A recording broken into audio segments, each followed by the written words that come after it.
Hey guys! Tonight we journey to a windswept, rain-drenched island where the wind smells faintly of sea salt, sheep, and, curiously, something a bit more dairy-forward.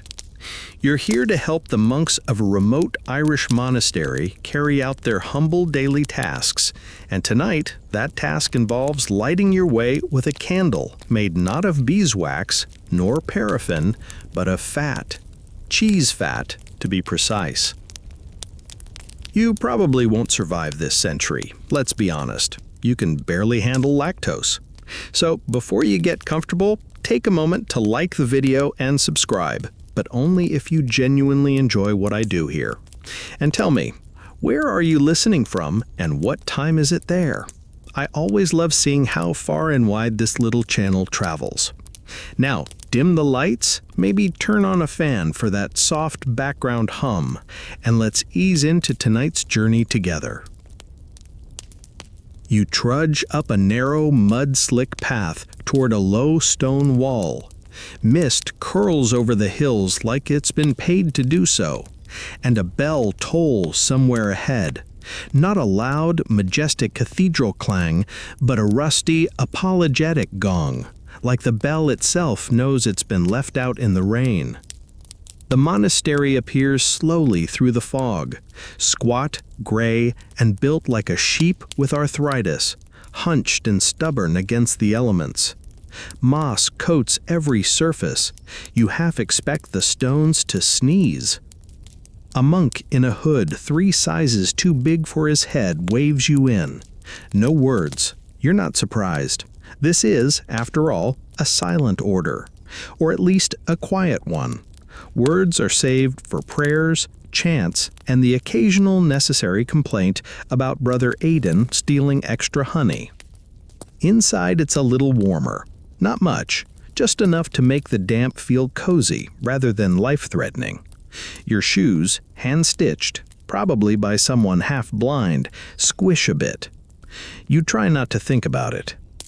This is your first evening. You've arrived just before the candle lighting hour. A good time. You're not yet on any chore roster, and you haven't made a single mistake that would put you in charge of cleaning the privy. Yet.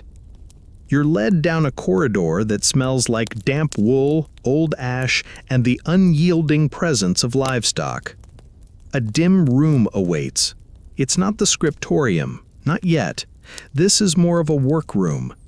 Clay bowls are stacked in the corner, a stone basin, a shelf of waxy stumps that vaguely resemble the world's least appetizing snack. And candles. Lumpy, pale, squat little things. They're ugly in a way that makes you respect them. Functional. Honest. One sits burning near a small stone altar, its flame flickering and a faint smell lingering in the air that you can't quite place. Something savory? You lean in. Cheese? Before you can make a mental note about whether this is divine inspiration or dairy hallucination, a monk silently gestures you over and points to the pile of stubs. You get the message. Time to help. Your hands meet wax that's not quite waxy. It's softer. Oily. It leaves a residue that clings like butter but with none of the appeal. You don't gag, yet, but you do glance around the room, looking for confirmation that, yes, this is completely normal. It is.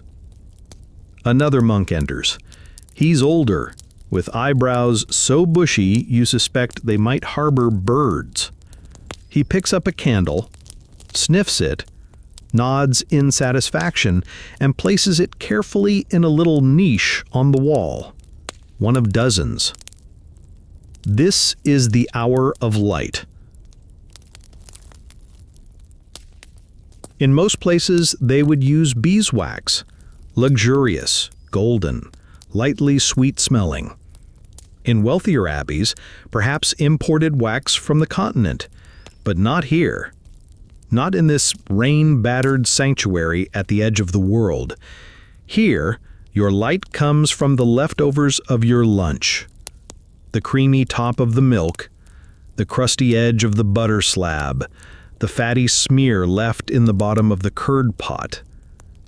It turns out, cheese fat, what some monks call bog butter's cousin, burns decently.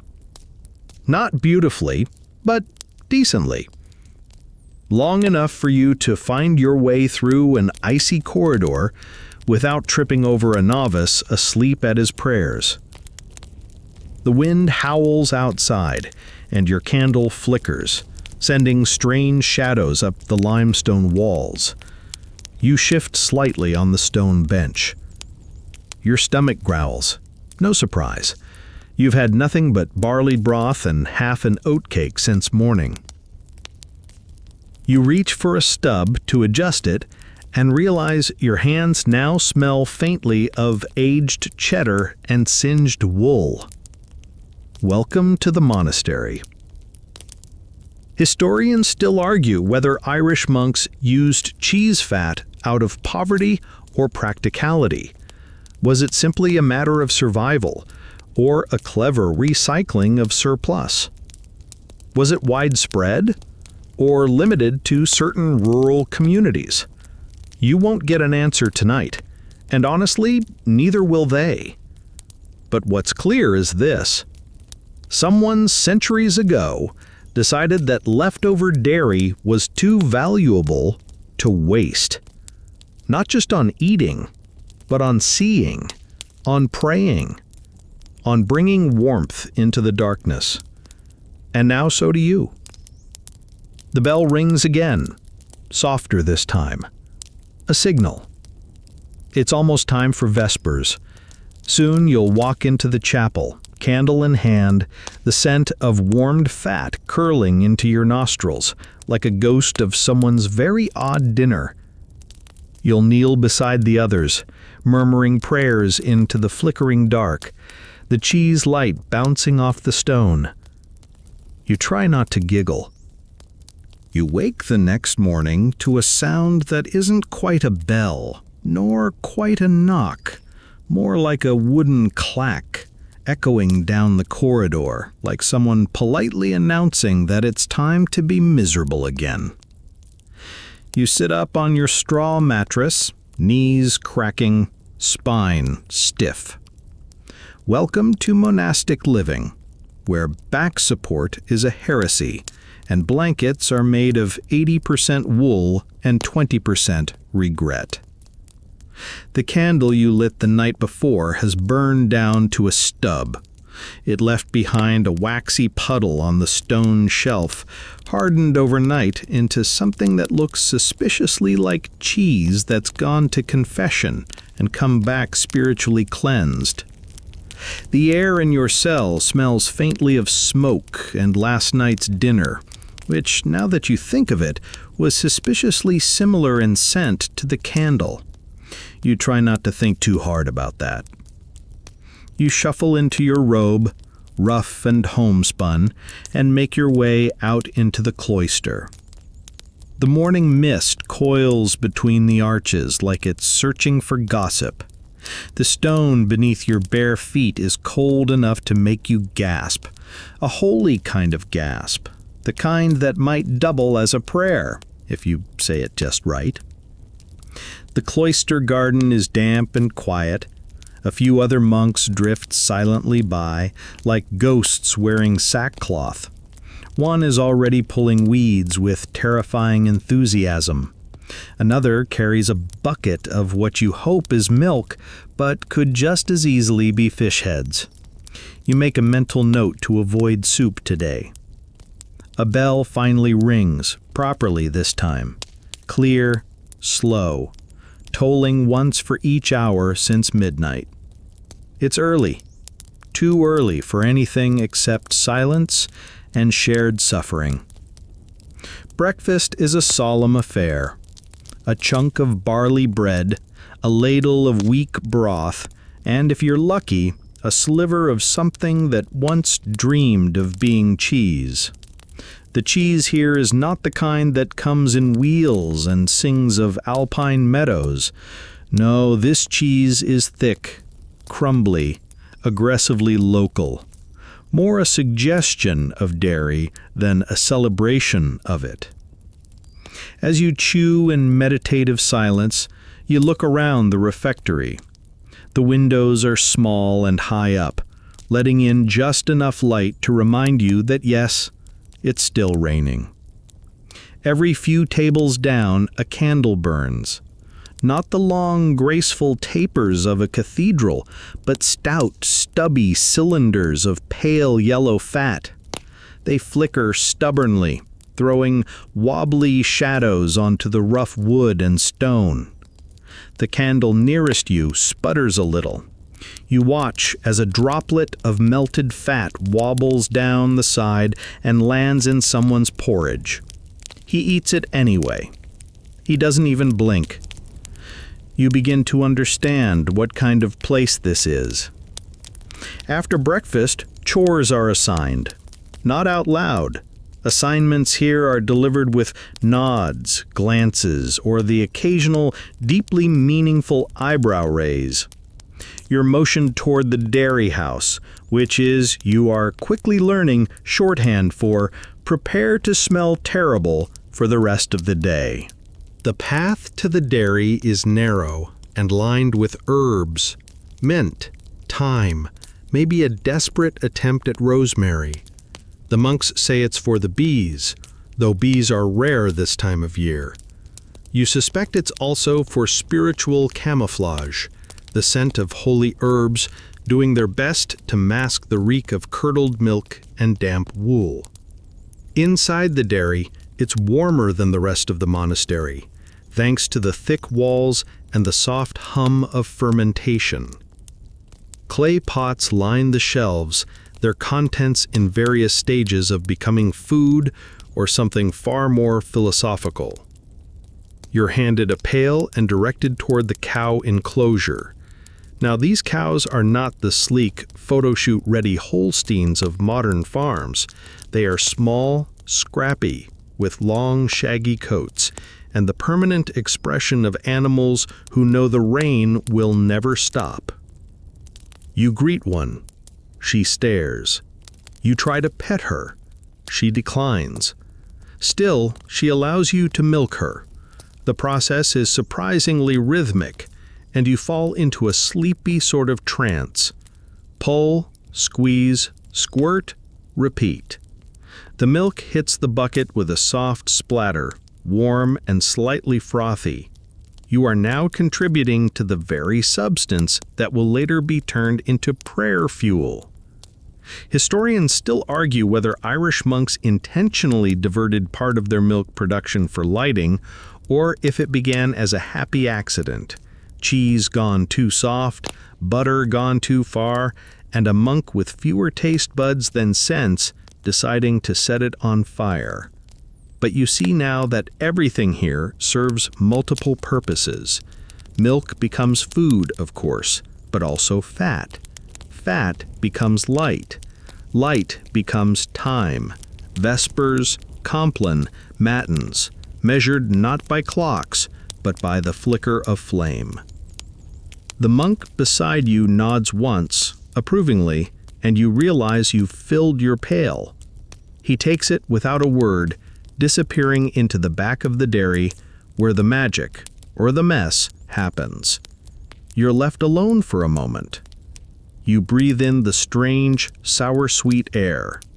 You feel the chill of the morning lifting just slightly from your shoulders. You glance down at your hand, still smelling faintly of cow and effort.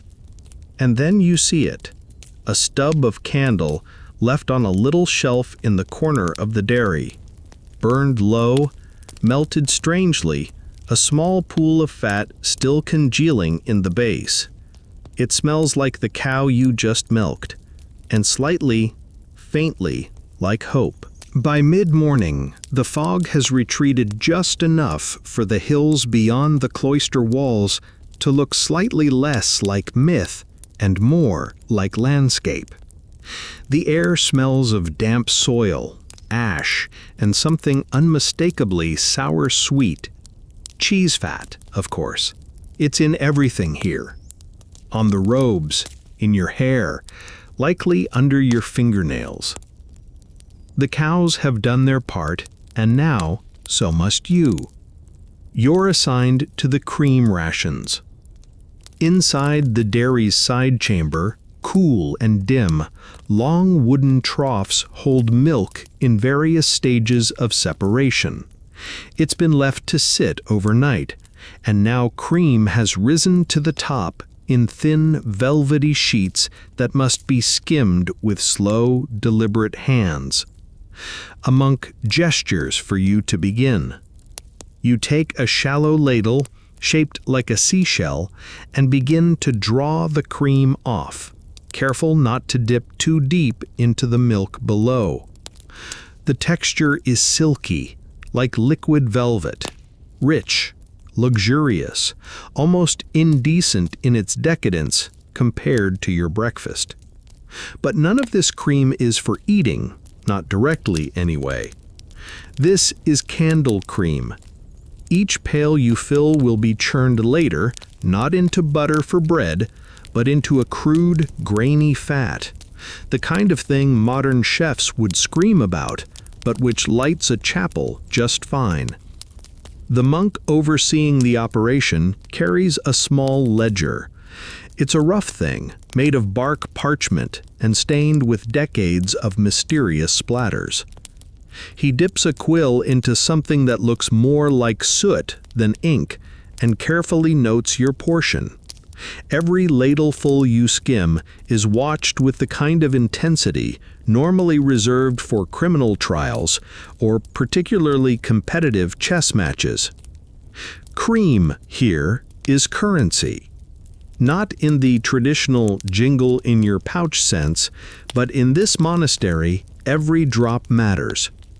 Cream turned to fat turns to light, and that light dictates prayer hours, meal times, and whether Brother Ciaran falls down the chapel stairs again. You ask, silently, with a raised brow and a pantomime spoon-to-mouth motion, why not just eat it? The monk looks at you, then at the cream, then gives a weary shake of the head, as if to say, you'll understand eventually. He's not wrong, because here's the thing. This isn't just a monastery, it's a cheese economy in miniature. Historians still argue whether Irish monasteries operated as self-contained feudal systems or communal experiments in survival. But here, in this stone-walled world, you can feel the rhythms of ration and routine like a second heartbeat. The cream gets portioned out, some for eating, some for selling to villagers, some for medicinal poultices that smell suspiciously edible, and then this sacred share for the candles. These candles light the scriptorium, where ancient texts are copied letter by painstaking letter. They light the kitchens, the refectory, the cold stone corridors. And most critically, they light the chapel, where hours of prayer are read not by sunlight, but by the flickering, faintly nutty glow of cheese-fueled flame. You move to the next tub. This milk came from a different cow, and the cream has a slightly yellowish hue, richer, almost golden. You skim slowly, gently, like lifting dreams off a still lake. The monk watching you gives an approving nod, then pinches off a dollop with his finger and tastes it. You freeze. Is that allowed? He shrugs. Maybe not, but he's been here 30 years, and there are perks. He offers you a dab. You try it. It tastes like everything good you've ever had diluted through 10 miles of damp wool and vague spirituality. Still, it's cream, and for a second you forget how hungry you are and how tired. Then he shows you the abbot's log. It's a wax tablet, literally wax, carved and scratched with a stylus. The tally marks are faint but meaningful. They show how many portions are allotted per week, per monk, per season. And next to them, tiny marks indicating candle quality cream. Not all cream makes the cut. Apparently, cheese fat candles are a picky breed. Too sour and they sputter. Too thin and they melt too quickly. Too old and the smell is enough to call down divine wrath, or at least a thorough cleaning order. So only the best surplus is set aside, chilled in stone crocks and marked with a little T etched into the lid. Monks with steady hands and decent noses are responsible for choosing the batches. You are not yet trusted. But maybe, someday. You return to your work, skimming cream like a slow-motion alchemist. Outside, the wind howls again. A sheep bleats. Rain begins anew, pattering the slate roof above your head. You're inside, though, and warm, and you're doing work that somehow, against all odds, feels important. A candle sputters beside the door, its fat base gently slumping in the warmth of the room. It smells faintly of old cheddar and salvation. You smile, just a little. You're back in the Abbey's wide stone kitchen by early afternoon, when the wind has softened into something like a sigh and the clouds drift low enough to touch. The cream you helped collect earlier is being carried in by a team of younger novices, each wobbling under the weight of a heavy wooden pail. You follow them, not out of obligation, but curiosity. After all, you're starting to realize, in this place, milk has destinies. The abbot himself, a wiry man with a voice like dry parchment, appears from behind a curtain of hanging herbs. He gestures to you with one finger, "Come closer," and you do, partly out of obedience, partly out of fear that not doing so will result in a month's worth of fish gut stirring.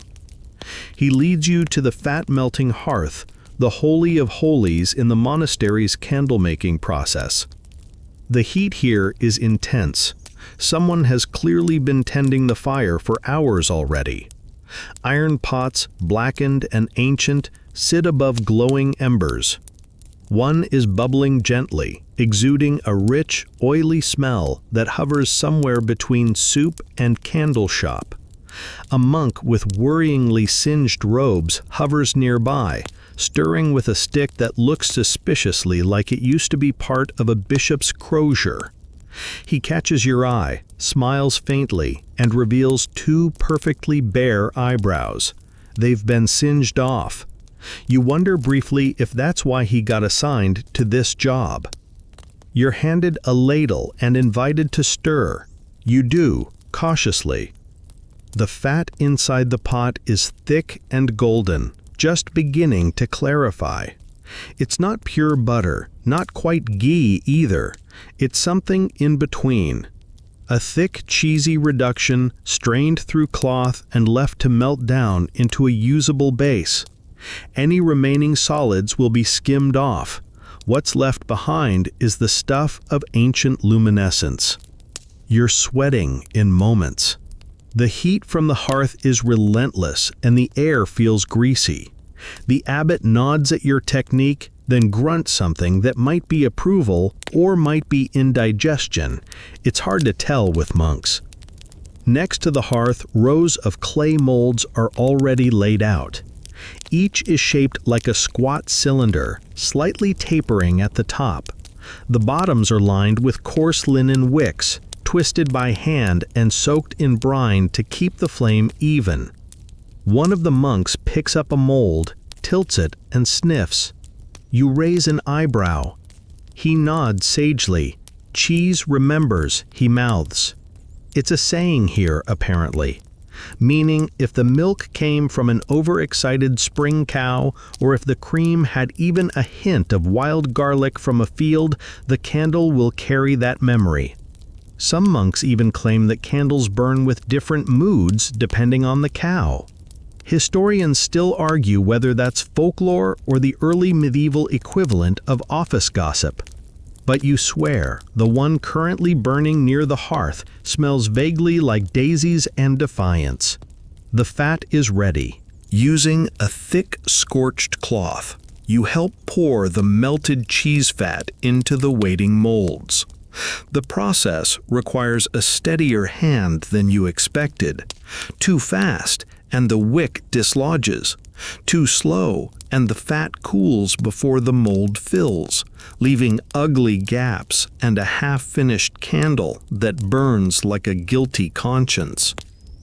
As you pour, the abbot murmurs something in Latin, perhaps a blessing, perhaps a reminder not to spill again like Brother Padraig did last week, resulting in an entire floor of slippery, luminous tiles and one very bruised scribe. The molds are covered with planks and left near the hearth to cool slowly. Patience, the abbot says without speaking, is the final ingredient. That, and not dropping the entire tray onto the floor when the bell rings for none. You sit back, dizzy from the heat and overwhelmed by the smell. Half monastery kitchen, half haunted fondue party. Your robe is clinging to your back. Your hands shine with an oily sheen. You look like a walking smear of candle potential. But you feel oddly proud. These lumps of cooling fat will light the chapel, keep scribes from ruining their eyesight, and maybe, just maybe, help illuminate the margins of a sacred manuscript where some bored monk will someday doodle a cat playing the harp. You get up to leave, only to step directly into a slick patch of cooled fat on the flagstones. Your foot shoots forward. You wobble. The candle monk catches you by the elbow with surprising speed for someone who's clearly been melted half a dozen times. You both pause, eyes wide, then share a quick, silent laugh. The kind of laugh you can only get away with in a monastery if no one else is watching. He leans close, sniffs your sleeve, and nods. "Good batch," he mouths. You're not sure if he means the candles or the fall. Either way, it's a compliment. As you step back into the cool air outside, the smell of burning cheese fat clinging to you like a stubborn blessing, you feel light. Not the spiritual kind, though maybe that too. Just the kind of light that comes from knowing you helped make fire from curds. Evening is beginning to settle over the hills when the abbot tells the story. Not with words, of course. Not out loud. He sits with the younger novices in the refectory after supper, while the fire crackles and a single candle burns in the middle of the table, casting warped shadows across their tired faces. You just happen to be sweeping the floor nearby, conveniently within earshot, because eavesdropping is the holiest vice in a monastery. The abbot begins to gesture. Hands spread wide, nose wrinkled, eyebrows arched dramatically, what's left of them anyway. The novices lean in. You do too, still pretending to sweep, though it's unclear whether the floor is cleaner or simply being moved around. This is the tale of the rancid batch. It begins, as all good monastery tales do, with a novice who was too eager and a cellar that was too damp. Historians still argue whether this event actually happened or whether it's just one of those cautionary tales designed to keep overly enthusiastic apprentices in check. Either way, the story goes like this. Brother Mail had been tasked with fetching cheese fat from the cool cellar in preparation for a particularly dark week. Cloud cover had been heavy, the beeswax reserves were low, the cows had eaten something strange, the abbot was in a mood. So Brother Mail, eager to impress, took it upon himself to use an old crock of leftover tallow, one that had been buried behind a row of root vegetables and forgotten during Lent. Now, cheese fat doesn't age like wine, nor does it, as it turns out, get better with distance. He brought it upstairs, melted it without checking the scent, and poured 24 candles from the foul, unrepentant goo. The first was lit at Vespers. Within minutes, the chapel filled with what witnesses later described as a fog of sins past. One monk said it smelled like old sandals boiled in regret. Another claimed it made his nose cry. No one lasted through the full hymn. Half the monastery had to relocate to the sheep barn until the smell cleared. Mail was banned from the dairy for 6 months and reassigned to goose plucking, an equally noble but infinitely smellier task. The molds had to be buried behind the herb garden. The memory lives on. The abbot finishes the story by pointing at the candle currently burning on the table. He wiggles his nose theatrically and gives a firm thumbs up. This one is fresh. You exhale, amused, and keep sweeping. You think you might actually be smiling. One of the younger novices nudges you as you pass. He whispers, "They say Mail's ghost still haunts the cellar, sniffing." You raise an eyebrow. He shrugs. Or maybe that's just Brother Elowen. Hard to tell. After prayers, you're assigned to candle maintenance. Specifically, you're to inspect the day's new batch.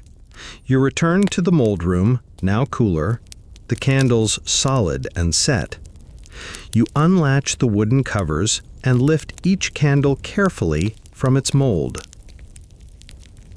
They're squat, matte, and slightly greasy to the touch. Not beautiful, but functional. A faint whiff of dairy hangs on the air.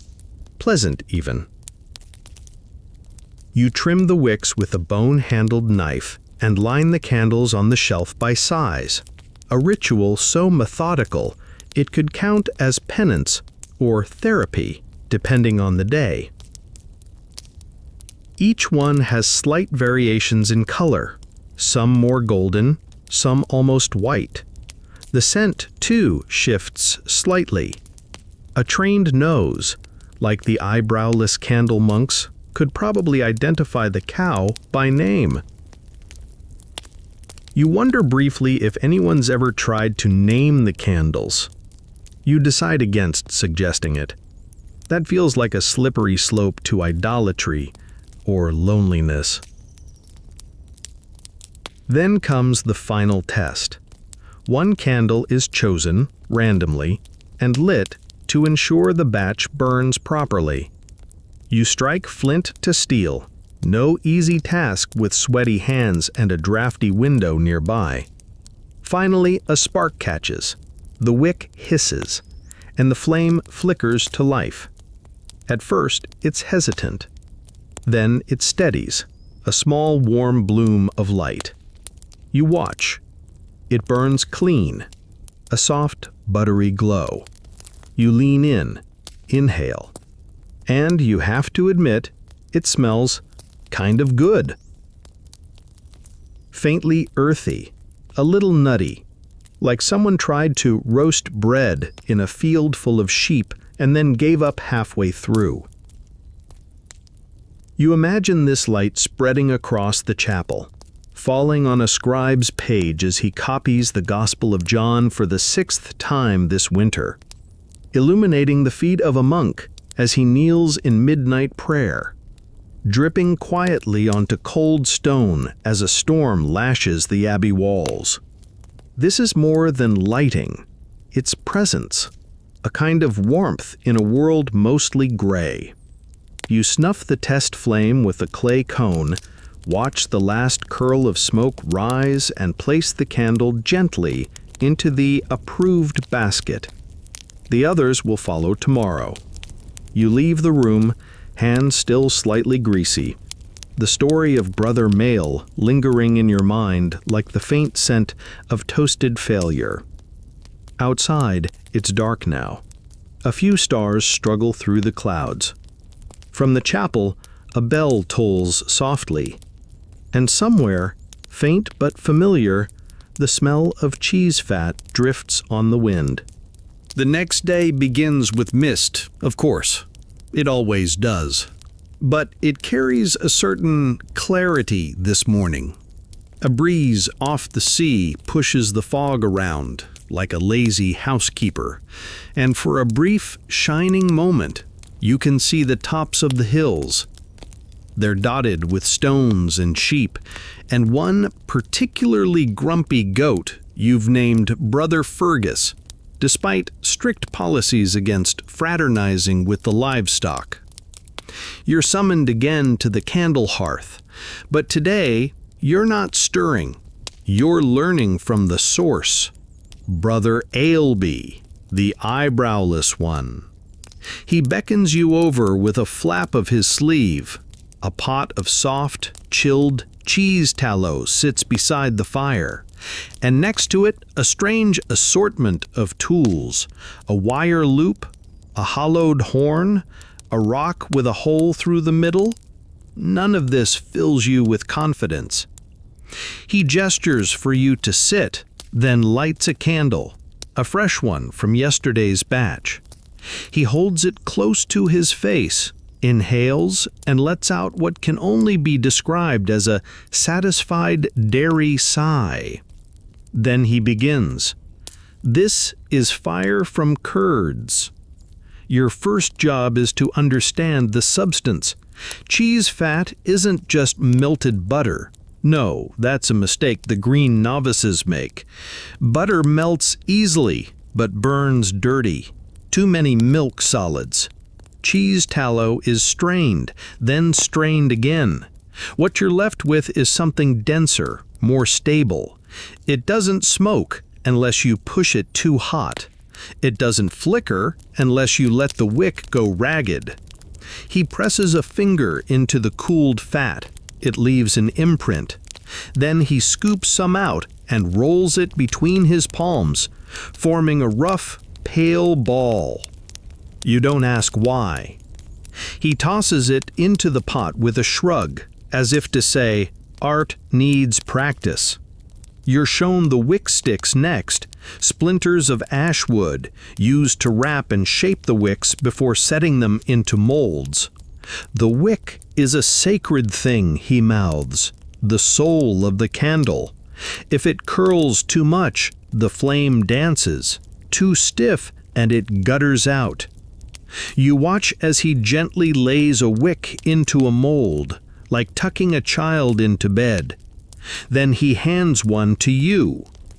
You try, hands still clumsy, and somehow knock the wick sideways. The tip flops over the rim. Ailby closes his eyes as if to mourn its tiny, unfinished life. He reshapes it wordlessly and moves on. Soon he shows you the melting. The pot is suspended above a low flame, not in direct contact, but hung on a swinging iron arm that lets you tilt it slightly. The goal is not to boil, never boil. That's when it separates. You stir with a flat-bladed paddle carved from bog oak. It's older than you, possibly older than the monastery. You ask in a whisper if this was always how candles were made. Ailby shrugs. Historians still argue whether the use of cheese fat for candles was an invention born of necessity or innovation. Maybe both. Some say it was used only in poorer abbeys, Others insist it was a delicacy of rural monasteries, burning the fat of their own herds, watching their own herds grazing by the light of their own cows. He points to the open door, where the breeze shifts and light spills in. Everything returns, he mouths. Fat to light, smoke to prayer, ash to earth. Even the stubs of old candles get scraped and saved. No waste, ever. You glance at the floor near the hearth and see a bowl of stub ends, each a strange little relic, warped, half melted, some with wicks intact. These are remelted weekly. The old fat is reborn as new flame. You ask, what if the cheese was not perfect? His eyes widen. Ah, the question. He walks you to a separate shelf. There sit the rejects, the interesting candles. One is oddly purple-tinged. Another is lumpy, full of curdled pockets. These are for the barn, he signs. You nod. Of course. Even monks don't waste bad cheese candles. They simply reserve them for less sacred spaces, like the goat shed or the privy, or for Brother Eon when he insists he's fine copying manuscripts at midnight. Ilb lets you light one of the rejects. It sputters like it's telling secrets. The smell is not terrible, but it's certainly memorable, like smoked yogurt with ambition. He chuckles silently and opens a small wooden drawer. Inside are slips of parchment. They're labels. Each one contains the name of the cow, the week of the batch, and a note mild, burns sweet, or no again. You realize this is cheese candle quality control. Suddenly you are holding centuries of expertise in your greasy, trembling hands. That afternoon, as the last candle of the batch cools in its mold, you feel something change. The monastery isn't a place of silence and rules anymore. It's a place of rhythm, of cycles, of transformation. You step outside, candle tucked under your arm, and for a moment, just a moment, you swear the breeze smells like curdled sunlight. The chapel is quiet. Not silent, never truly silent, but filled with that particular hush that exists only in places made of stone and prayer. The wind hums against the old wooden shutters like it's trying to get in and confess something. You're kneeling in a side aisle, candle in hand. Tonight, you're in charge of lighting the vesper flames. This is a task normally reserved for monks with steady hands and cleaner robes, but Brother Coleman has taken a vow of silence and the hiccups, so you've been drafted. The candle you hold is warm from your palm, slightly dented on one side where you bumped it against a doorway. You tell yourself it's rustic. You walk slowly, barefoot on cold stone, past the rows of dark pews. Each step echoes a little too loudly, so you start stepping on the balls of your feet, like a particularly pious burglar. The sconces are evenly spaced along the wall, little iron claws set into limestone, each holding the remnants of last night's candle, some burned low, others untouched. You remove the stubs and slide your fresh candles into place, careful to twist the wicks upright. You strike the flint. It takes 3 tries. 4th try, success. The wick catches, the flame grows. It gives off the faint scent of warmth, not a particular smell, just warmth, as if light itself had a flavor. You get hints of butter, wool, and something like toasted oat, monastic s'mores, perhaps. You move down the aisle, lighting one by one. The chapel slowly fills with the golden glow of cheese-fat light, dancing gently on stone walls carved with saints and forgotten graffiti. Someone, long ago, scratched a sheep into the wall near the altar. You suspect it was a subtle protest. The flames are different from beeswax. They're softer, less polished. They flicker more readily, as if they're unsure about being awake at this hour. They seem humble, a light that knows it came from a cow. When all the candles are lit, you sit in the front pew. The benches are hard and smooth from centuries of use, polished by devotion and shifting rear ends. You try to imagine a service here 100 years ago.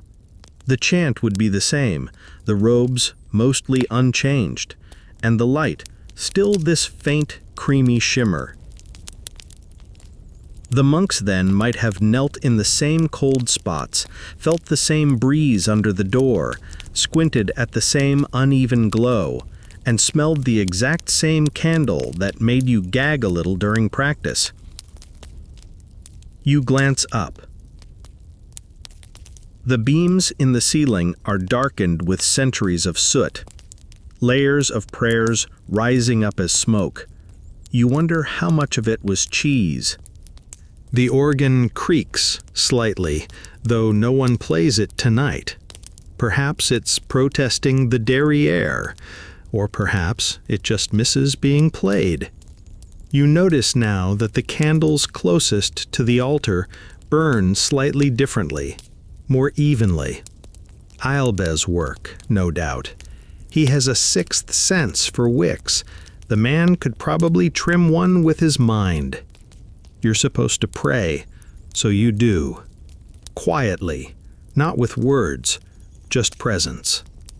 Sitting there, you start to think about how odd and brilliant it is that something once churned by hand, left to age in a damp room, and then melted in a soot-covered pot, is now the only source of light in a space meant to touch the divine. Historians still argue whether Irish monks preferred candlelight out of tradition, necessity, or sheer stubbornness. Some evidence suggests certain abbeys experimented with fish oil, others with peat lamps, but candles, even crude ones, dominated. Perhaps because flame is a visible prayer, a moving, breathing proof that even the humblest of things, like cow fat, can become sacred.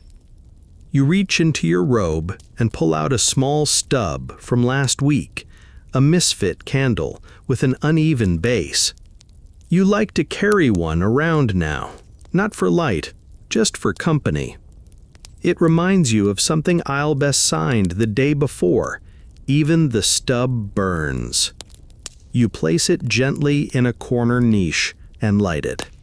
It flares slightly, as if surprised to be invited to the ceremony. You smile. "Welcome to the choir, little one." Across the chapel, you spot Brother Ian entering with his usual clatter, robe caught on something, shoes half on. He bows hurriedly and slides into place. A candle near him flickers violently, then steadies. Coincidence? Perhaps. But the scent that drifts across the nave makes you think of pickled cabbage. You try not to laugh. You fail. Just a little. The bell tolls once. Vespers begins. Chants rise, low and slow, winding around the columns like smoke. The candlelight shivers with the breath of sacred song. Your voice joins, quiet and unsure at first, but steadier with each note. The cheese-fat candles burn on. They do not judge. They simply flicker. And somewhere between the harmony of Old Latin and the dance of shadows, you realize something. You're not just lighting candles, you're keeping watch. For the living, for the memory of cows long gone, for light itself. And as your little stub candle joins the chorus of flames, flickering proudly despite its awkward shape, You whisper a small, grateful prayer. May we all burn weird, but bright. Somewhere between dawn and breakfast, you find yourself up to your elbows in a wooden churn. You didn't volunteer for this. You merely walked into the wrong room at the wrong time, and a novice with very strong opinions about butter passed you the handle and said, "It's your turn now," then vanished, as all seasoned monks seem to do when chores are being assigned. So here you are, shoulders sore, wrists screaming, churning cream that will never touch a slice of bread. You churn in a rhythm. Push, pull, pause, push, pull. The paddles thump and squelch in a sound that might be musical if you hadn't been doing it for the past 45 minutes. The cream is thick now, on its way to becoming butter, but not quite. The stage just before full separation. Brother Seamus, who has the energy of a man who's either profoundly caffeinated or deeply at peace, leans over the churn and nods. "This," he whispers, "is the moment it turns holy." You resist the urge to tell him it feels more like your arms are being excommunicated. Instead, you grin and keep churning. As you work, Seamus begins to hum. At first, you think it's a random tune, some whimsical hum made up to pass the time. But then another monk across the room joins in, and then another. The low notes carry through the wooden beams and stone walls until it becomes a chant. Not formal, not scripted, but ancient, maybe. You recognize the melody. It's a hymn, one of the Brigid ones. Saint Brigid, patroness of dairy, light, poetry, and apparently cardio. They say she once turned her bathwater into beer, her bread into light, and her butter into a weapon against darkness. Or maybe that last one was symbolic. Historians still argue whether Brigid was ever a real person or a Christian repackaging of a much older Celtic goddess. But the monks here seem entirely sure. She blessed the cows, and she blessed the butter. And by association, she blessed the candles. You begin to hum along. Churning in time with the chant feels easier. Your breath matches the motion. The cream begins to separate. Little blobs of fat rising and gathering like sleepy islands in a pale sea. Brother Seamus dips a finger in and tastes. His eyes fluttered dramatically. "Perfect," he says. You want to agree, but your biceps are too numb to be sure. Now comes the straining. The churn is tilted, and a cloth, coarse linen, washed in ash and rain, is laid over a shallow basin. The liquid pours through. The buttermilk flows off, leaving behind soft, yellowish clumps of fat. These will be gently pressed, then melted for candle use. As the last of it is strained, Seamus takes a moment to scoop a small chunk aside. He wraps it in a leaf of cabbage and tucks it under a nearby rock. You raise an eyebrow. "Midday snark," he says. "Butter is for candles, but a monk must live." You're not sure if he's breaking a rule or performing some strange rite. Maybe both. The fat is carried to the hearth, where it will join the others waiting to be rendered. But for now, your work is done. Your robe is flecked with cream, your arms ache. But you feel something strange, a kind of satisfaction. You helped turn cream into flame. Later, as you rest near the garden wall, Brother Seamus plops down beside you and offers a chunk of dry bread. You accept. It's hard enough to file a doorway, but you chew dutifully. "Brigid turned butter with a prayer," he says, "and they say her hands never tired." You look down at your trembling fingers. Well, you say, I must have missed the prayer part. He nods solemnly. That's why you're sore. You glance at the sky, pale blue with just a sliver of cloud. For once, no rain. Nearby, a few bees hover around the wildflowers. They're more interested in the thyme than the monks. You ever use beeswax? You ask. Same shrugs. When the bees feel generous. Rare, though. Beeswax is for saints. Cheese fat is for the rest of us. You think about that. Saints burn clean. But the rest of us, we sputter. We smoke. We leave strange smells and melted puddles in our wake. And still, we shine. You sit in silence for a while longer, sharing the bench with a crumbly slice of cabbage-wrapped butter and the satisfaction of a job done poorly but enthusiastically. Then the bell rings for sext. You rise, a little stiff, and head toward the chapel.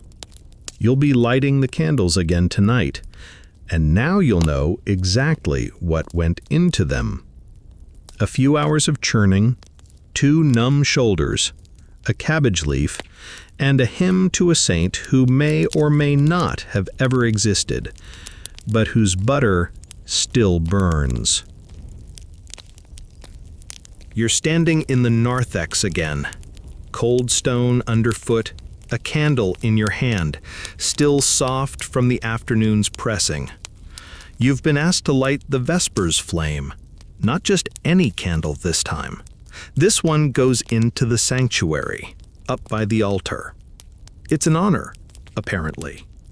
Or, as Brother Aelb signed this morning while fending off a goat with a ladle, "Don't drop it." The sanctuary is already dim. A few stubs burn low along the wall, casting sleepy amber light across the icon of St. Kieran, who stares down at you with a face like he's seen one too many bad hymnals. You pause at the altar rail, holding the candle with both hands like it's a relic. And, in a way, it is. This one's different. The tallow came from a particularly rich cream batch, milk from a cow they call Meyer the Gentle. You've never seen her act anything but irritated, but monks are optimistic that way. The scent is subtler this time. Less cheddar, more baked grass and woolen comfort. You were told this one had aged a little longer than usual, more solid. A golden cake, Aelb had whispered, with what could only be called reverence. You strike the flint, it sparks, and again. The wick catches, the flame blooms. It rises slowly, like it's testing the air, then steadies into a clean, soft glow that paints your knuckles in honey-colored light. The scent spreads immediately, a warm, earthy perfume that blends with the stone, the old incense still lingering in the mortar, and the faint mildew that no amount of prayer can quite keep at bay. This is not a candle you gag over. This one you almost admire. You slide it into the iron holder beside the altar and step back. The flame flickers once, then settles. It's perfect. You walk back to the pews, heart ticking a little faster than usual. Not pride, exactly, but something near it. After all, this is your candle, your batch, your stirring, your crooked wrist from 2 straight hours of churning. It smells slightly of your sweat, and more than slightly, of a particularly stubborn cow. The monks begin to file in for vespers. One by one, they kneel. The chants begin. And you sit in the second row watching your candle burn beside the altar like it's been there for centuries. A few moments in, Brother Eon leans toward you and murmurs, "This one doesn't stink." You nod gravely, like that was your plan all along. He adds, It smells like bread? Maybe hay? But better. You whisper back, "That's Meyer the Gentle, her legacy." He frowns. "Isn't she the one that kicked Brother Finton into the trough?" You say, "Gentle on the inside." You both turn back to the chant, which is now reaching its third verse, something about light and mercy and the turning of seasons. You hear the words differently tonight because you're starting to understand something. In this abbey, light isn't just about illumination. It's about memory. Each candle carries something forward. A cow, a field, a morning spent knee-deep in curds. The songs continue, echoing off the high stone vaults, wrapping around the dancing shadows.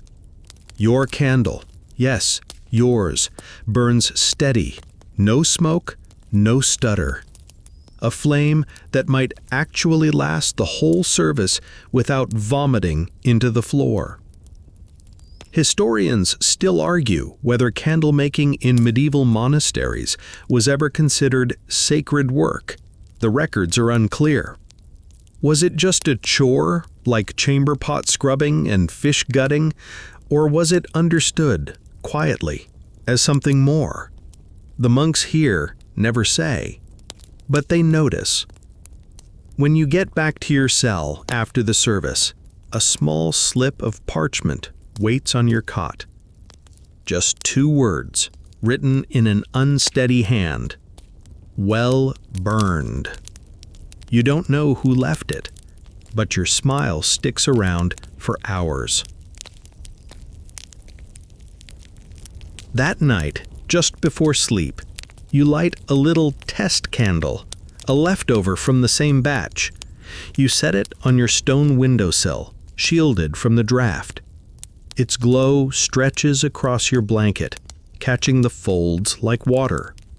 The scent drifts up, sweet, grassy, a little like oatcakes left in the sun. You watch it flicker, and for once, your thoughts don't drift to chores or aching arms or Brother Anne's mysterious ability to ruin candlelight with his digestive presence. Your thoughts just drift. Like the flame. Like the smoke curling toward the vaulted ceiling. Like light from a cow, now dancing its way toward the stars. It's late. Compline has ended. The chants have faded into the damp stone walls, and the other monks have shuffled off to their cells with the slow, deliberate pace of men resigned to another night of drafty slumber and scratchy wool blankets. But not you. You've been given the honor, or possibly the punishment, of checking the corridor torches. Apparently, there's been an incident. Again. The candles in the long hallway leading from the scriptorium to the dormitory have been going out too early. Not flickering out, not melting down, just out. Quietly. Mysteriously. Tonight, you're the night watch.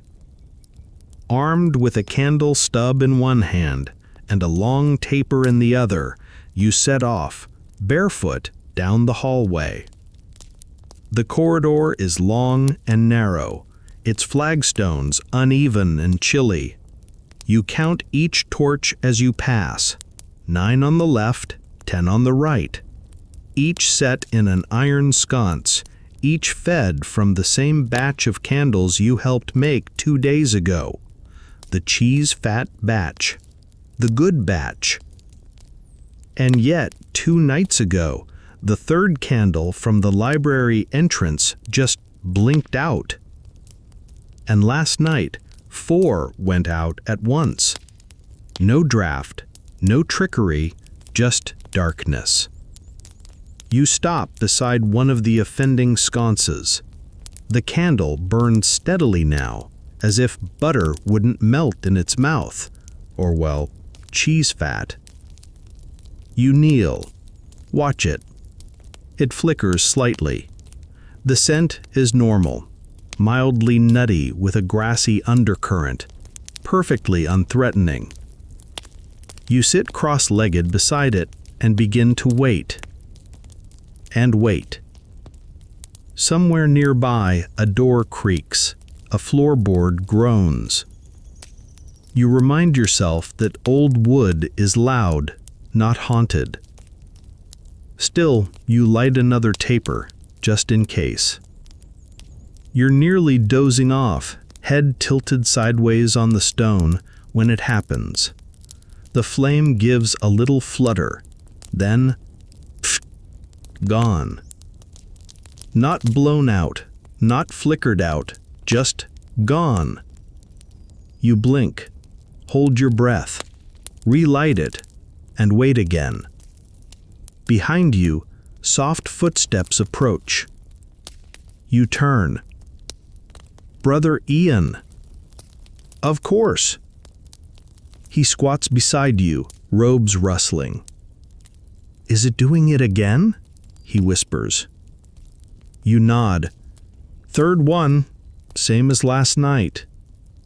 He leans in and inhales.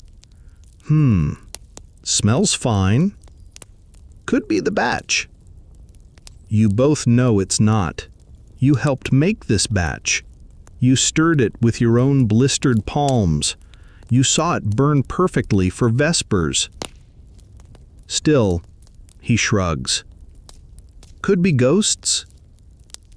You stare at him. He grins. Or Brother Finbar's stew.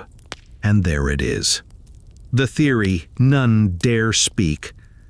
Every night after stew duty, one particular corridor's worth of candles mysteriously snuff out.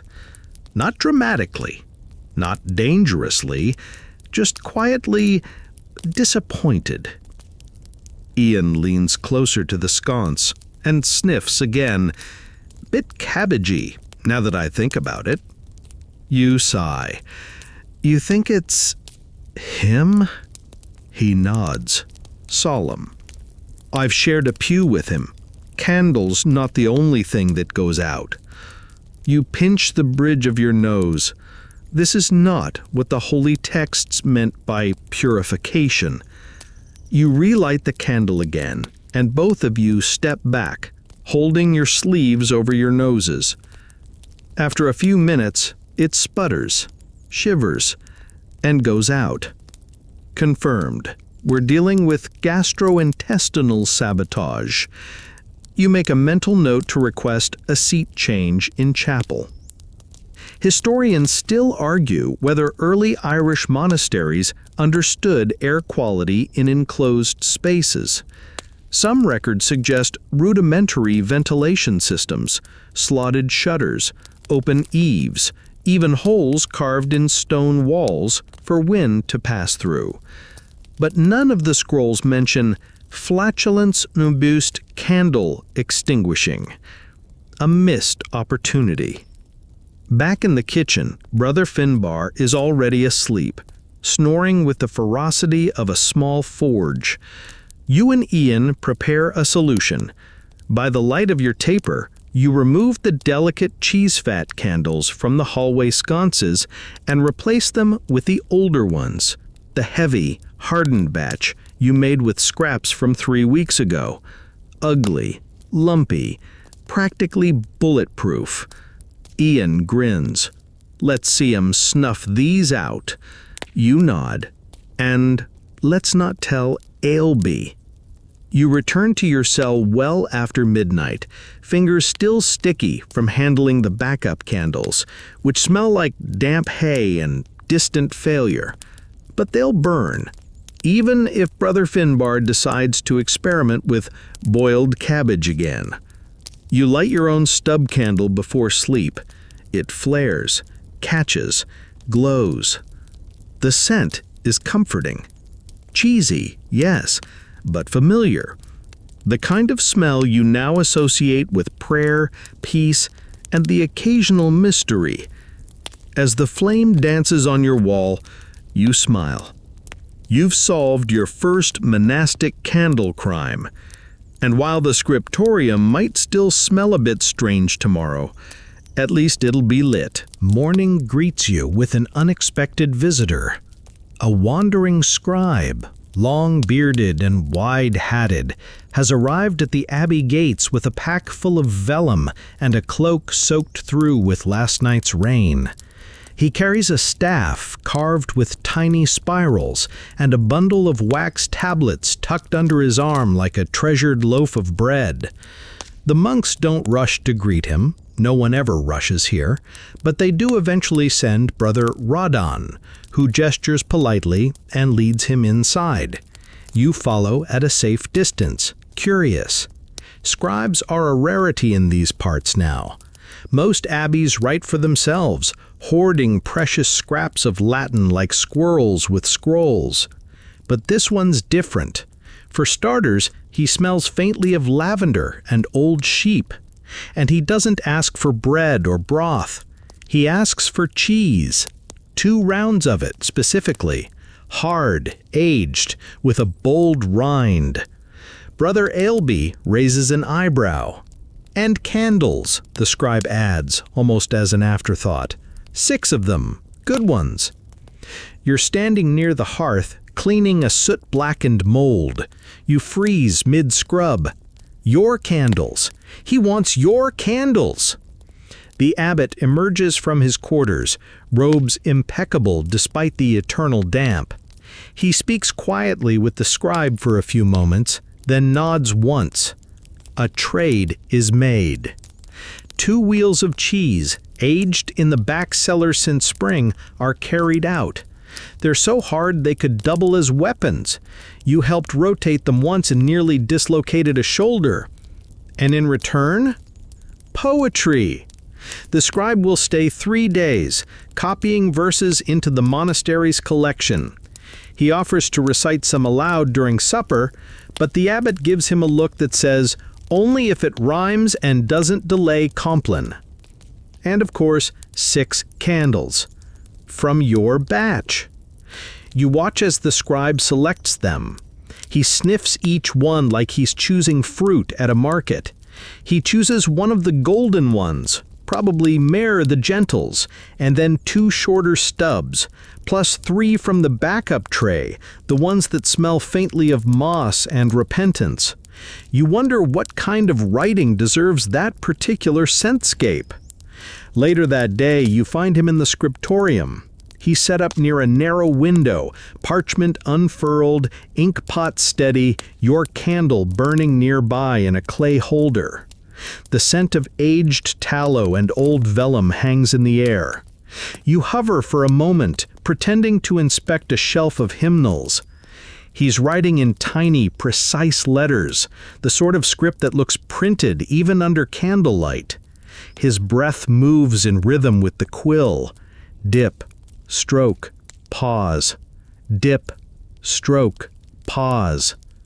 He mutters as he writes, something about oak trees and the wind, and a fox who's actually a metaphor. You like him immediately. You step closer, curious. What makes a good candle? He asks without looking up. You blink. Good? He nods toward yours. This one burns like a story. Steady. Warm. A little odd. You think for a moment. It came from Meyer, you say. The cow. He grins. Of course it did. Later, at supper, the scribe sits beside Brother Seamus and recounts tales from other abbeys, places where beeswax flows like wine, where ink is made from elderberries, and where one particularly eccentric bishop insists on singing grace in Greek. You pass him a chunk of the monastery's oat loaf. He thanks you and pulls a tiny candle stub from his satchel. For your trouble, he says, smells like rosemary and adventure. You hold it to your nose. He's not wrong. Historians still argue whether candle trading was a common practice among medieval scribes or simply a regional quirk. There are hints in old records, ledgers listing tallow alongside ink, or mentions of guest wax in monastic margins, but few first-hand accounts exist. Still, in this abbey, you've just witnessed a barter. Cheese for verse, light for language. The next morning, you find one of the scribe's poems left on your cot, written on a scrap of bark parchment, slightly crinkled and singed on one edge, possibly by your own candle. The poem is short. In stone and smoke, a light was churned, from cow and hand the wick was turned.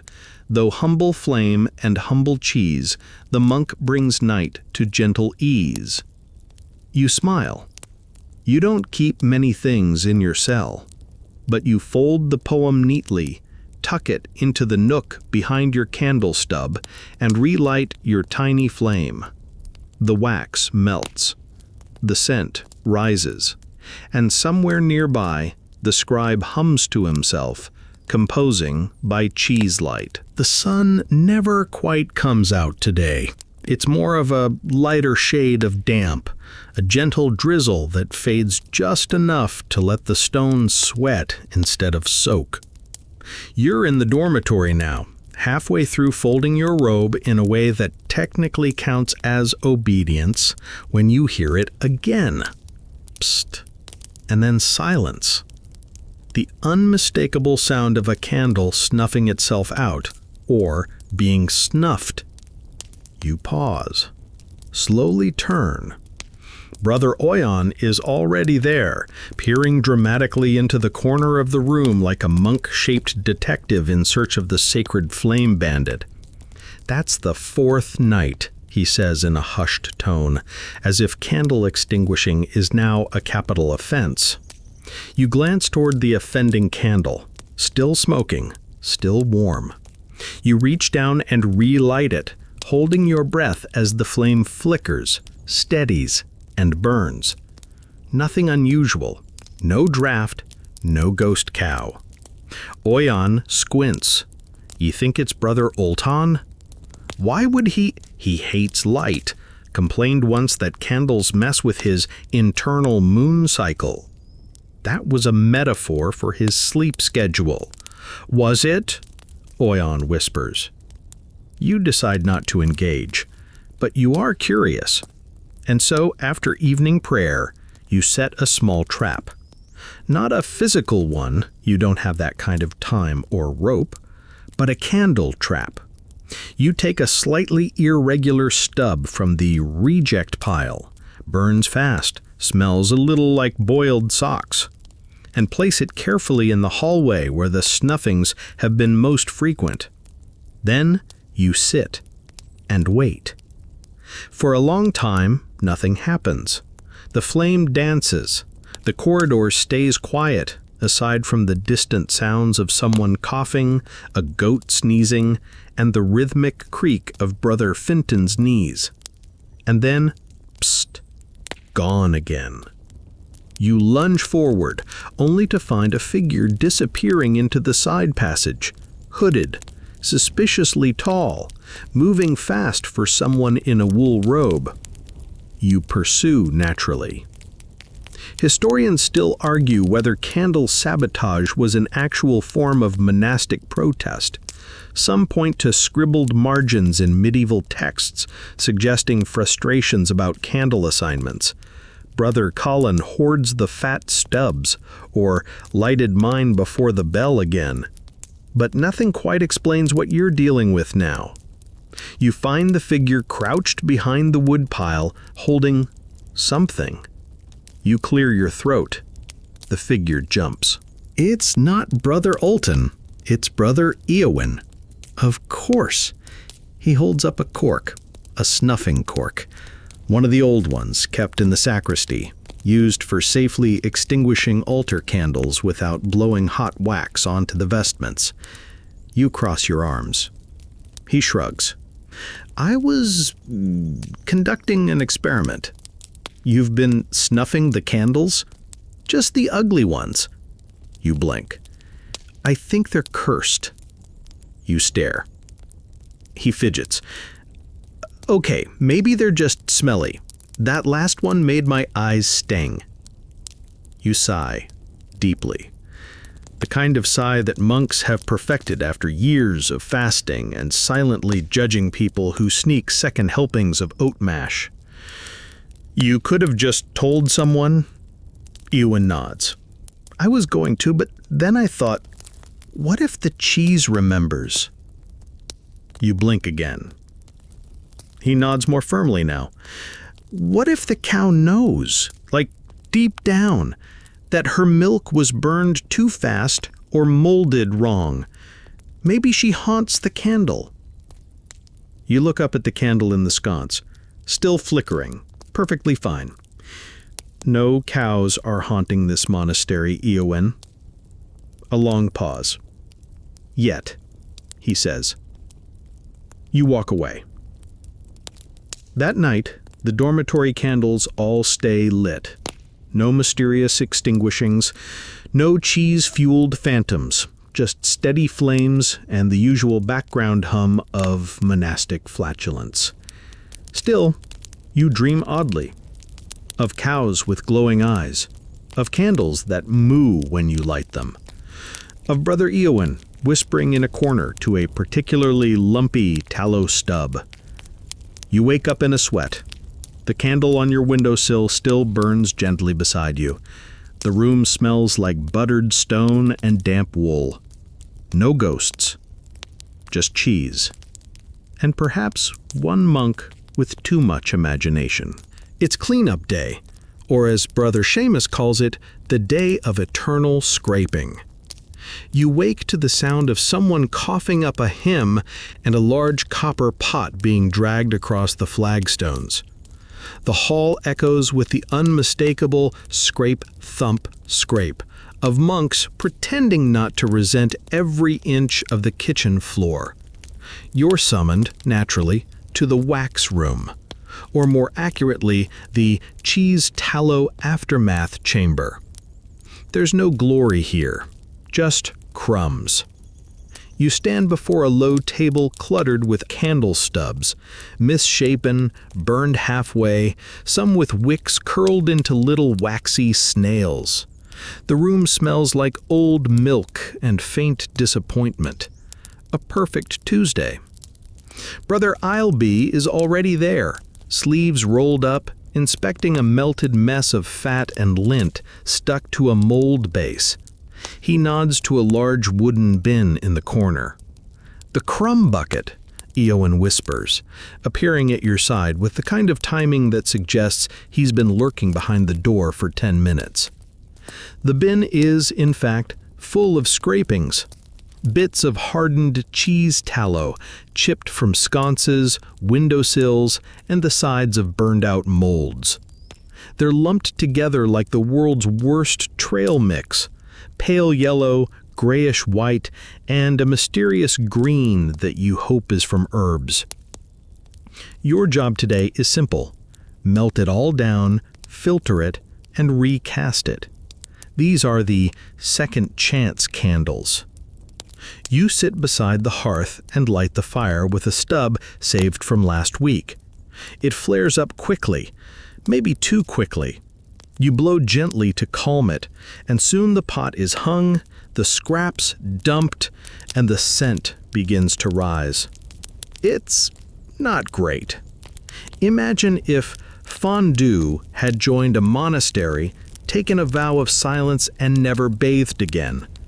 That's the smell. Not offensive exactly, just clingy. Brother Ileby adds a small pinch of something to the mix. Dried bog myrtle. You wrinkle your nose. Neutralizer, he mouths. You're beginning to understand why monks fast. As the mixture melts, you're given a sieve made of coarse cloth stretched over a wooden ring. You hold it over a second pot while Eowyn ladles the melted tallow through. The cloth catches the worst bits: burned wick, crumbs of dirt, and something that might have once been moss. "Why do we keep all this?" you ask, voice low. Eowyn shrugs. "Because it still burns." That seems to be the mantra here. Still burns equals still useful. Still smells like cheese? Even better. Once strained, the fat is poured into the emergency mold tray. Cracked clay molds kept on a sloped shelf that smells like 3 centuries of mild regret. You recognize some of the rejects from previous batches. The one that smelled like wet wood. The one that wouldn't light without muttering a prayer first. And one that simply dripped itself into oblivion. And yet, here they are, getting a second chance. Historians still argue whether monastic candle practices followed strict recycling systems, or if this sort of wax reuse was a regional habit. Some accounts suggest wax was more sacred in wealthier abbeys, used once, then discarded with solemnity. But in places like this, everything circles back. You sit back as the molds cool. Eon holds up one of the stubs you filtered and sniffs it. Still smells a bit like soup. He lights it. The flame wobbles, then steadies. You both watch it quietly. It's not the brightest or the cleanest, but it burns. Aelb walks over, picks it up, examines the base, then places it on a windowsill. "Privy candle," he signs. You laugh, not because it's funny, though it is, because the privy needs light too, maybe especially. Later that day, you help scrape hardened drips from the chapel's floor. A tiny chisel, a bucket, knees on cold stone, candle wax fused with time. You find a glob with what looks like a strand of hay inside. You chip it loose and drop it into the crumb bucket, where it lands with a soft plop. Eon, beside you, sighs. "One day I'll make a candle so pure it never melts sideways." You look at his last stub, burned at a slant, curled into a waxy frown. "One day," you say. He nods, already imagining it. You finish the day with sore arms, wax-sticky hands, and the faint scent of ancient cheese clinging to your robe like an old proverb. But the molds are full, the scraps are gone, and the crumb bucket is, for now, empty. A small triumph, because even the leftovers can light the dark. You knew today would be different when you woke up to the sound of no bells, no nun, no sext, not even the grumbling clang that usually means Brother Finbar dropped the handbell in the goose trough again. Just quiet, suspiciously gentle quiet. Outside your cell, the hallway is already glowing, not from candles, but from the pale golden sunlight of midwinter breaking through the cloud cover for the first time in weeks. The air even smells different. Less of old wax and damp wool, more of earth and frost and something that might be anticipation. Then it hits you. It's solstice. The monks don't talk much about it, but you've seen the preparations, the clearing of the side chapel, the polishing of sconces usually left to rust, the special candles, longer, thinner, wrapped in oilskin and labeled with faint Latin script brought up from the cool cellar. Tonight is the vigil. The longest night of the year, when the candles are kept burning from dusk until dawn, not in silence, but in slow, rotating prayer. The Abbey becomes a place of uninterrupted light and, if you're lucky, slightly less interrupted sleep. You're lucky this year. You've been chosen to help set the candles. You gather with a small group of monks near the old cloister, where the walls are carved with vines and stars and, if you squint, a sheep who looks like he's holding a lantern. Brother Seamus insists it's symbolic. Brother Aeon says it's just terrible carving. You each carry a basket of unlit candles, and you head toward the solstice chapel. This space is rarely used. The walls curve slightly inward, like the whole room is bowing toward the altar. The ceiling is lower, cozier. The floor is made of slate that hums under your bare feet. And along the wall are 60 candle holders, 20 on each side, 10 near the altar. This is your canvas. Each candle is set carefully into place. Most are standard size, cheese fat like always, but a few are special, beeswax, reserved for the high altar, burnished to a soft golden hue. You unwrap one and hold it to your nose. It smells like sunlight and honey and something you can't quite name. Maybe memory.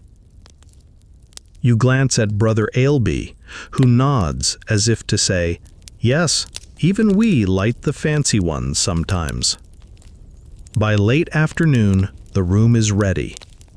60 candles, all aligned, all trimmed, all waiting.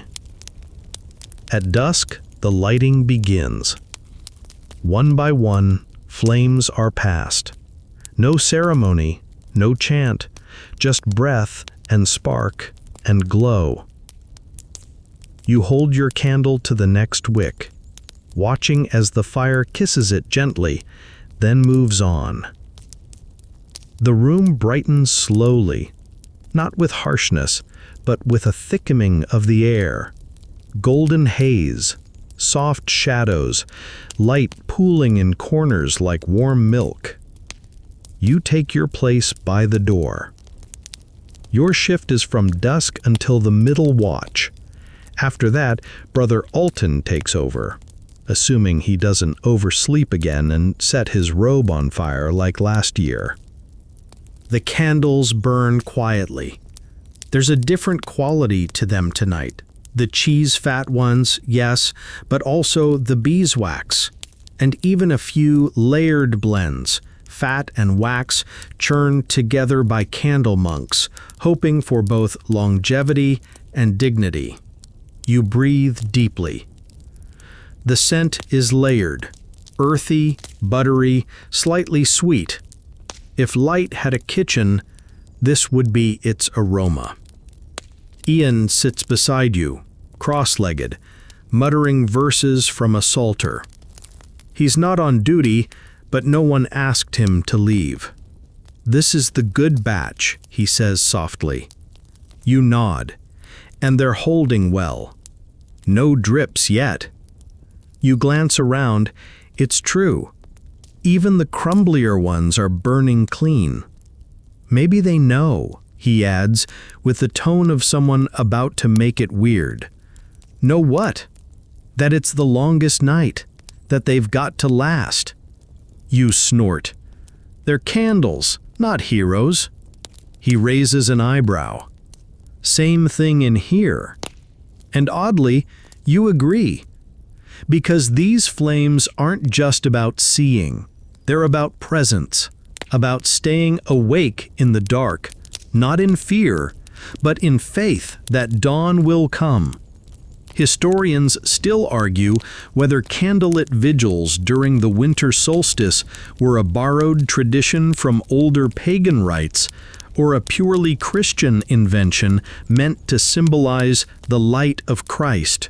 The monks here don't argue, they just light and wait. You rise after your shift, legs stiff, candle stub in hand.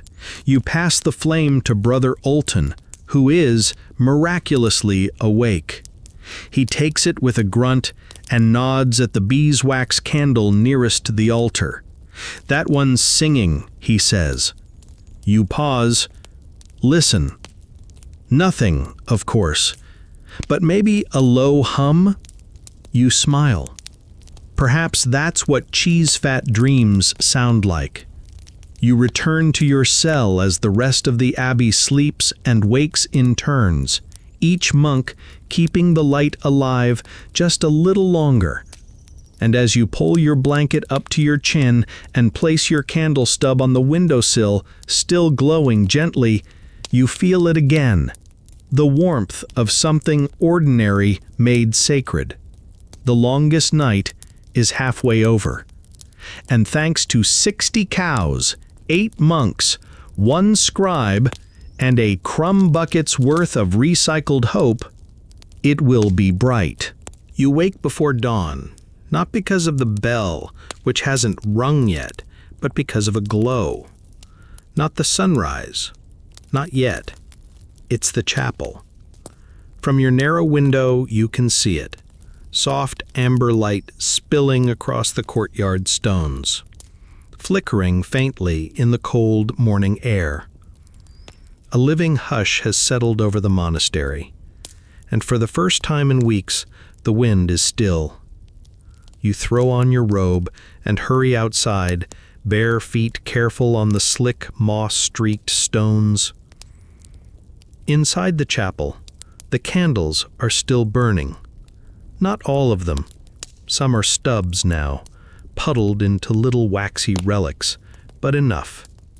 Enough to keep the glow alive. Enough to say, "We stayed." You sit near the back and watch as the last hour of night passes slowly, gently, like someone pulling a heavy wool blanket off the world. Brother Ileby is already there, silently trimming one of the final wicks. He nods as you enter, his expression unreadable, but maybe a little proud. Or maybe he's just sleep-deprived. The beeswax candle at the altar has burned low, a golden dome now sunken into itself, its wick listing slightly to one side like a weary pilgrim. But it's still burning. You shift your gaze to the cheese-fat candles, the ones you helped make, stir, pour, and trim. They're faring better than you expected. The batch from Meyer the Gentle has burned the longest, stubborn and slow, a flame that simply refuses to give up. You feel a strange swell of affection, gratitude even. You promise yourself you'll feed her an extra fistful of turnips later. Brother Aeon shuffles in, wrapped in his robe like a sentient curtain. He sits beside you, eyes puffy with sleep. "I dreamed of fire," he mumbles. "Were you in it?" "No, I was the candle, and I smelled amazing." You chuckle softly. "You do smell a bit like beeswax." He beams. "Thank you." You sit in the warm silence of the chapel, watching as the last hour of night passes slowly, gently, like someone pulling a heavy wool blanket off the world. The bell rings, not the small clack of a handbell, but the full bronze voice of morning echoing through the abbey with deep, round sound. It's dawn. The vigil is over.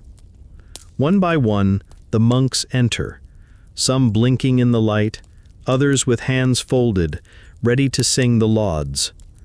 The candles are not extinguished at once. That would be rude, somehow. No, they're allowed to burn just a little longer, until they extinguish themselves or melt into sleep. You're assigned to the extinguishing detail, not a glamorous task, but a gentle one. Armed with a wooden snuffer carved in the shape of a fish, someone's idea of symbolism, you move from candle to candle, easing each flame into rest. It feels like tucking in a child. Even the beeswax candle is reluctant to go. Its flame stutters twice, flares once more, and then folds in, leaving behind the soft wisp of honey and ash. You turn to the last cheese-fat candle. It's tiny now, barely a stub. You hesitate. Its wick is curled, its wax nearly gone, but it's still burning. A little sideways, yes, a little crooked, but burning, like all the best ones. You don't snuff it. You let it burn itself out. After breakfast, barley again, plus something vaguely resembling dried apple, you return to the candle room. The molds are empty, the fat bucket cleaned, the hearth quiet. For now. But the work will begin again soon. More milk, more cream, more fat, more stubs, more stories. Historians still argue whether Irish monks knew how meaningful their candles were, whether they thought of their lights as theology or just a daily necessity. But here, among these walls and stones and waxy drips, it's clear to you now. They didn't just make candles. They made time. They shaped darkness. They kept watch. You head back to your cell, past the cloister walk and the goat that may or may not be judging you, and sit by your windowsill one more time. There, in a little clay dish, sits a leftover stub, not the prettiest, a bit lopsided, smells faintly of thyme, oat mash, and hard work. You light it, and as the flame rises one last time today, you breathe in the warmth of it all. You've done your part. The cheese fat has done its part, and the light, for now, is enough. The last of the candlelight dances across your stone cell. The air is still, and the warmth from the stub on your windowsill seems to settle deep into your bones. Not hot, not harsh, but comforting, familiar, like the smell of warm bread in a cold kitchen, or the hush just after a bell stops ringing. Outside, the wind picks up again, but it's gentler now, less a howl and more a lullaby. It whispers through the chapel rafters, curls past the dormitory windows, and hums against the slate tiles like a story too tired to finish its last sentence. The flickering of the stub slows. You watch it lean slightly to one side, as if it too is ready to sleep. The last bit of cheese tallow, barely enough to spread on toast, gives its final gift. A faint glow, a soft scent, a promise that even small things can burn long enough to be noticed. You lie back, the wool blanket rough against your cheek, but warm.